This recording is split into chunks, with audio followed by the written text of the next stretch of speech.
Hi, everybody.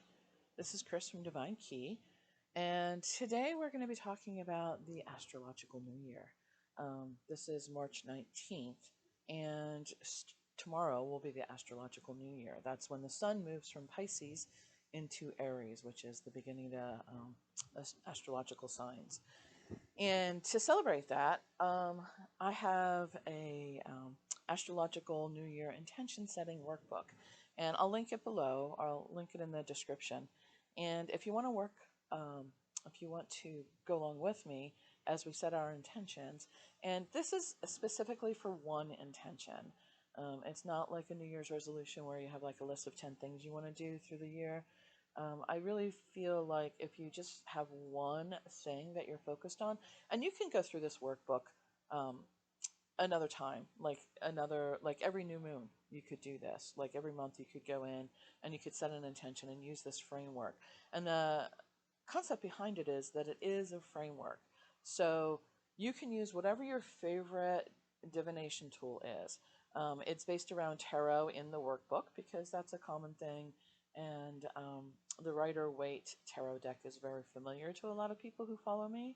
But actually today, I'm going to be using my runes to set the intention. So to give you kind of an idea of how it could work with other things. So the very first thing that I emphasize in every workshop I do and every time that I do energy work is that it's important to set the sacred space. So you want to in some way clear the space of the existing energy and bring in your filter to source that allows just the information that's needed for the highest good and not just some random energy to come in. So you can do that with smudging, you can do that with sage, you can do that with a sealing out wand, you can do it with a sound bowl. Whatever your typical way of doing it is fine. For those people who don't have any of those extra tools, I'm just going to do it through the intention. So I'm just going to sit and I'm going to imagine, I'm going to visualize a ball of light. I'm going to imagine it expanding outward from my solar plexus, from my heart chakra, outward, asking that as it moves outward, that it clears all energy as if I was smudging, as if I was using smoke. It clears all the energy moving outwards, outwards, outwards to the perimeter of this room. That's how far I'm going to go for this particular energy work.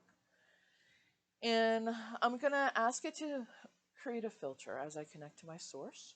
Whether you call source God, spirit, the universe, cosmos, it doesn't matter. The word is whatever it is that means source to you. So I'm going to say source or spirit. Typically, those are the words I use. So I'm going to ask that I connect to source, and that source will only bring in the energy that is needed at this time for the highest good to answer and to guide me in the intention that I'm setting currently.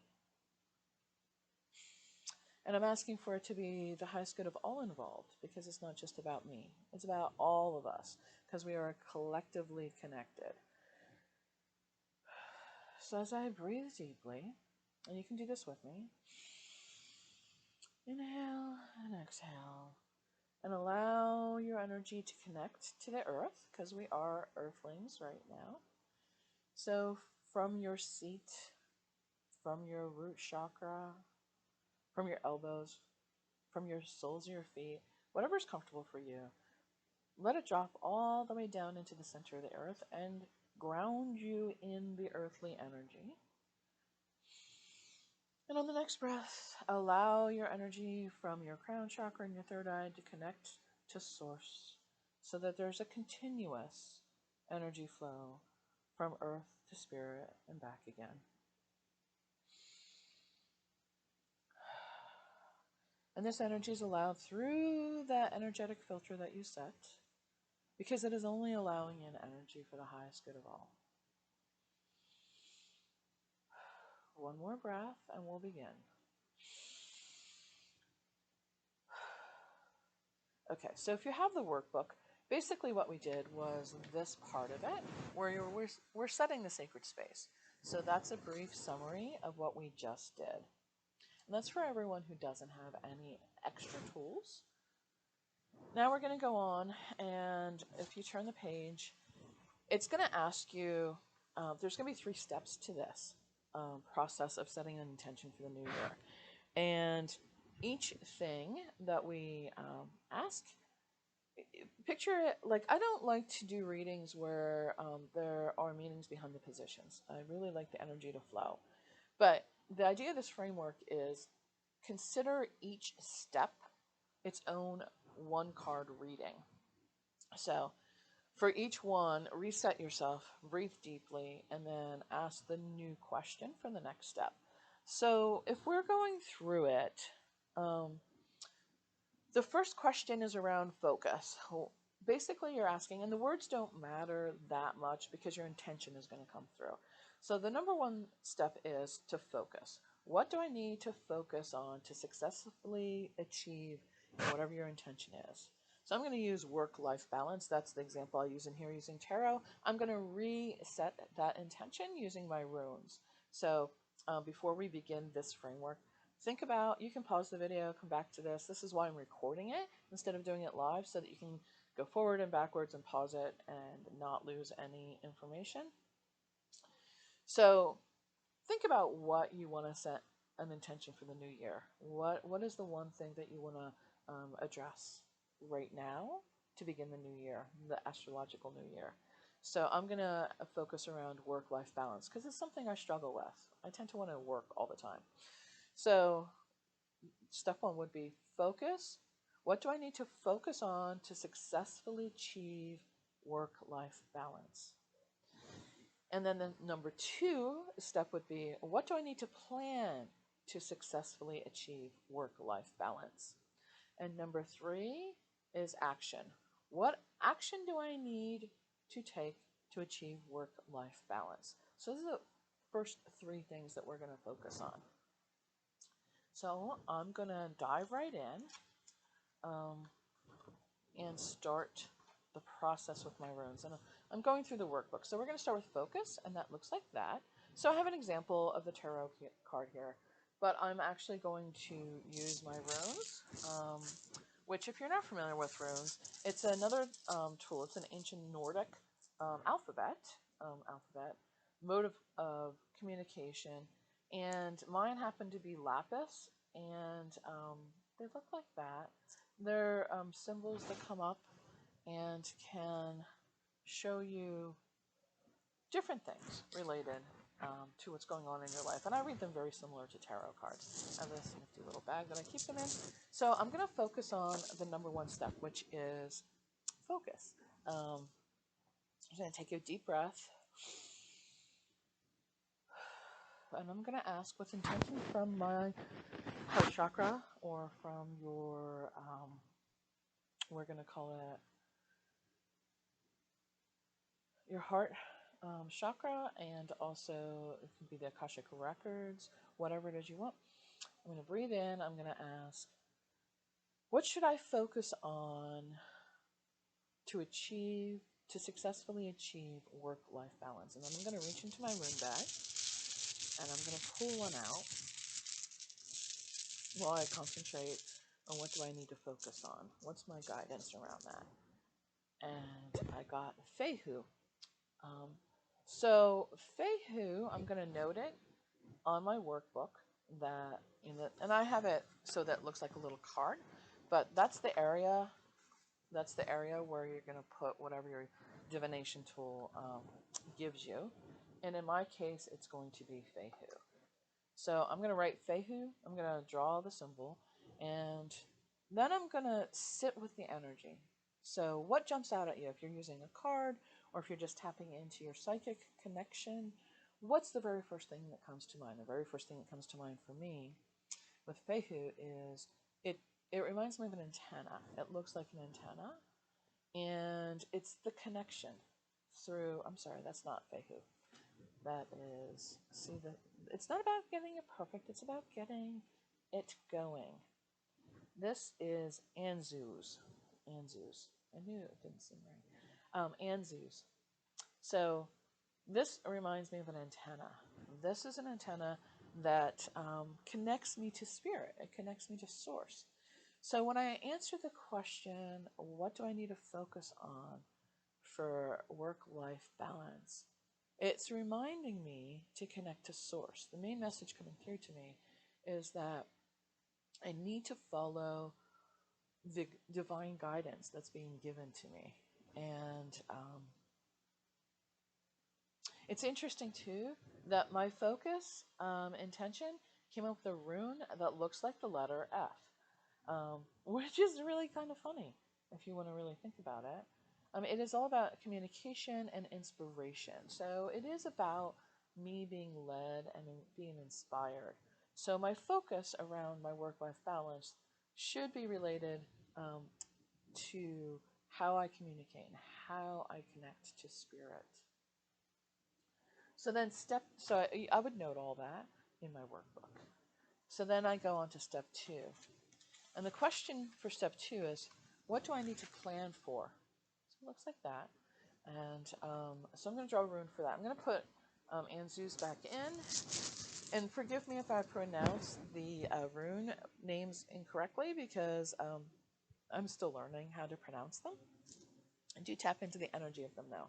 So I'm going to ask, what information do I need to know to plan for work-life balance?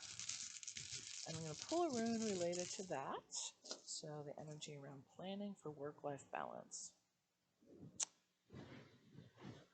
And what I got is algaes. Algaes. Algaes translates to elk, and it is often used for protection. It's a warding rune. You might see this often in Wicca. Other types of people have borrowed this rune symbol, and it is about protection and warding and shielding and strength. So I have to plan to be strong. As I move into work-life balance, I have to be strong in my convictions to what is important to me. That's the message that's coming through with this. So while I'm planning and the information I need around work-life balance, for me it relates to communicating to spirit. That's the focus. And then working through that, the plan I need to have is to be strong in my convictions, so that when I make a decision and when I make a plan, when I decide to do something, I need to be able to follow through with it. And the other message that's coming through with this is actually related to protecting myself from the hurt of other people's opinions on how I'm handling what I'm doing. So that's what I have to plan for. I have to plan to be strong in my convictions no matter what happens. So the third step has to do with action. So it is, what action do I need to take to achieve work-life balance? And in the workbook it looks like that. So I'm going to draw a rune for work-life balance. What action do I need to successfully achieve work-life balance? I'm going to pull a rune related to that. I got Bergano, Bergano. I'm not sure how to pronounce these. Again, forgive me if I pronounced it incorrectly. But it means birth, beginning. It looks like the letter B in our alphabet. And it definitely means the action that I have to take is I have to begin. I have to start, which is really, Bergano, I guess is how it's pronounced. It's really funny because that's what I've been saying through this whole process of creating this New Year's Intention workbook. It's not about getting it perfect. Obviously, it's not about getting it perfect because I'm stumbling through all the words. But it is about beginning. It's about getting it started. Like, really getting it started. So the action that I have to take around work-life balance is to get it going. Follow my plan and really start taking action related to doing that. So be strong. Like, for example, If I have decided to have a fun day with my family, which is the beauty of working for yourself, that you can arrange things around your family if you choose to, then I have to stay strong in that. I have to begin to create a plan to be with my family and then stay strong in doing that. So the action step for me is to just begin doing it, just begin doing it. So lastly, after you sit with it and you make note of the initial things that come through, so if you're using tarot cards or oracle cards or whatever um, connection you have to source, and you make a note of what that is, then let it go for a day. Like, just go on with your day, put this aside, and come back to this video at the end of the day or the next day, and we're going to be looking at what's the message around the outcome. The outcome. So it's 3 steps plus 1. Because what happens is, often we'll ask for guidance, we'll ask spirit, what should we be doing? And we don't really have a clear understanding of what success is. So the outcome position or the outcome reading is helping us to recognize when we have achieved or when we're making progress toward that New Year's intention that we're setting. So I'm going to do this right now, and you can come back to the video at any point that you want. And this might be the point also where you might want to come back multiple times throughout the week and make note of how success is showing up for you. So what is success? What does a successful outcome look like for me to achieve work-life balance? I'm going to pull a rune related to that. And I have, and I'm actually looking at what the names are. I have my little rune cheat sheet that I have here. So some of them I know, some of them I don't know. This is Nguaz, and it has to do with strength in the sense of the male energy. So when I say male, I mean it's like the divine male. So this is in taking control. It's like the king cards in the tarot. It's about not asking permission, but standing in your conviction. If you imagine the emperor, an emperor isn't like, well, what do you think? Do you think I should do this? No, an emperor is like, I need my troops to go out there and handle that situation, or I need my knights to go out and seek the information I need and bring it back to me. So it really is it's a rune about control. I recognize that I'm achieving this New Year's intention of work-life balance when I take control of the situations, when I'm not swayed by others, when I can take advice, like kings and emperors have advisors for sure, but they're not bound to follow the advice they receive. You're taking the information and then you make the decisions related to that. And that's what this talks to. This speaks to receiving information and then making a decision based on that. But making a decision that's for your best interest. It's about common sense, and it's about creating a sense of home. It's about being comfortable in your own skin. That's the energy that comes through this. So I'll recognize when I'm achieving work-life balance successfully, when I feel comfortable, when I am making decisions, and when I have a sense of home and security and a sense of contentment that comes in. So that's the basics on how you go about setting your New Year's intention. And then my suggestion is that you celebrate that you took time today to intentionally focus on what it is that's important to you during this astrological new year. Give yourself some credit and say, yay, I'm important enough that I can take a moment to focus on what it is that I'm seeking.